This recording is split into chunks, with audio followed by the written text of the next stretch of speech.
now, okay? That is so true. Sending all our sex hormones left. You know what I mean? That is very true. Take one whip it at it, my monthly cycle will just suddenly start. But anyway. That's a good one. I don't know what happened here. That is a good one. But Great. anyway. Okay, I have another one. I hope you're ready for it. It's Okay. a really good one. All right, I'm ready. Okay, black women. Is our attitude causing most of our problems with our black men?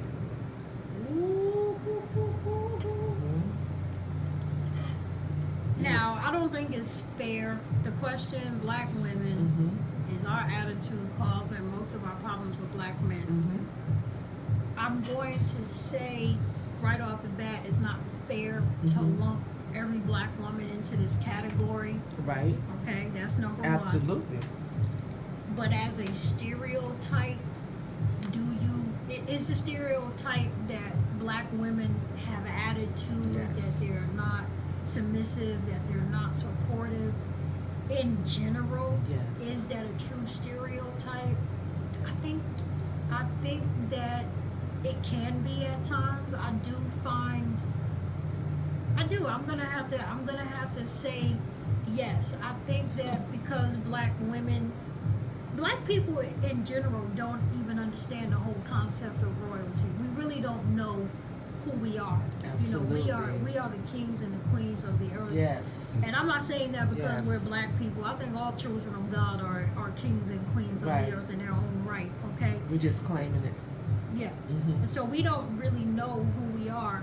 And so if you don't recognize that man as a king, then you're not going to treat him like a king. But if you've never had an image of a king before you, you know, if your mother mistreated your father and your grandmother spoke down to your grandfather, or the men in your life were rapists and molesters and convicts, if this is all that you've ever seen and this is the only image that you have of black men, then you are inbred not to respect a black man. Absolutely. And so, you know, there's a lot of attitude, there's a lot of sass, there's a real ugly word for black women. We did a show called How to Make a Woman Submit.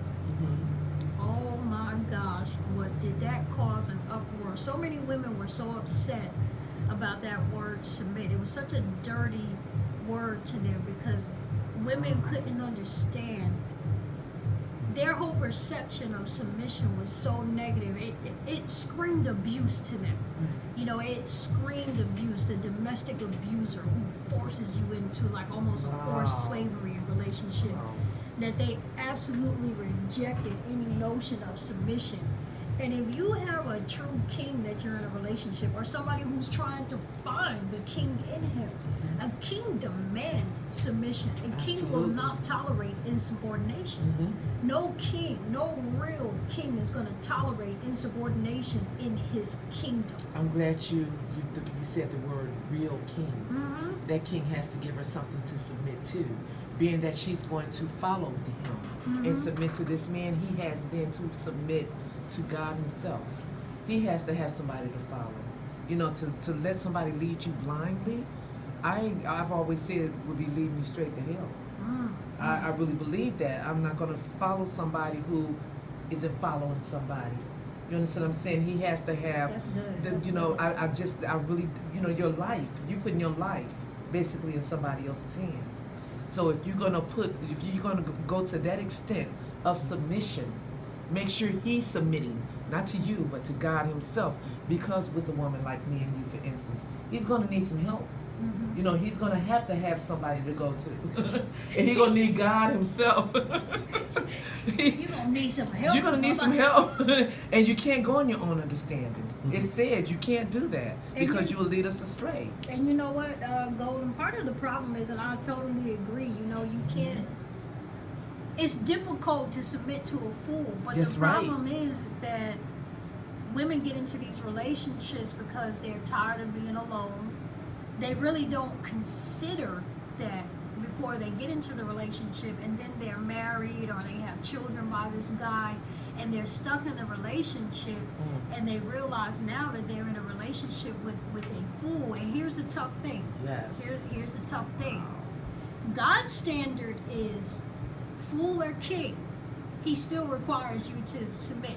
Wow. So once you're in the relationship, your obligation to him is to honor your husband, even if he's an absolute fool. Now you got to deal with it in prayer, because that's the choice you made. I was just to going to lay say down with that. that You man. chose that. That's exactly. Right. So if you don't choose Wow. wisely beforehand, you don't get to change God's standard because you made a bad decision. Wow. That's very, very true. Wow. Wow. So that's a wow. That's really deep. I mean, because that part of it I didn't understand. I never heard that part. Right. And I'm spiritual as well. About you have to submit. If you choose a fool, you have to submit to that fool. Wow. That's pretty deep. That is pretty deep. So the moral of this story is choose wisely. Don't choose You a know, fool. don't choose a fool. Exactly. Wow. Right. Okay. But we did a show called The King versus the Fool. Wow. And in every man there is a king and a fool inside of every man. Absolutely. And so if you're married to somebody that is seemingly a quote unquote fool, that man has a king in him. You have to speak to the king in him. Absolutely. You see, if you interact with the fool, then the fool is who you're going to be in a relationship with. But you have to learn how to coax the king out of that man. You got to call the king out of him. It could definitely be You got to done. build the king. The Bible Yes. says a foolish woman tears her house down with her own hands. Yes. So it doesn't, even if you made a bad choice, there is a king inside of that man. And if you submit to the king in him, and you speak to the king in him, and you edify the king in him, and you honor the king in him, you will bring that king out. Yes. He will appear. Absolutely. If you keep calling for the king will show up. Yes. I agree with that. So Be careful what you allow to pass your lips, but don't be careful with that. Speak them out. And you can really do that. You can really make something come to pass with just your words. So that's a very wonderful. You did it again. Keep doing it. She keep on doing it. Another point. She doing these questions some justice. I have to say. You ready for another one? Yeah, this is gonna be the last one. Okay, let's do Give me a another good one. one. Okay.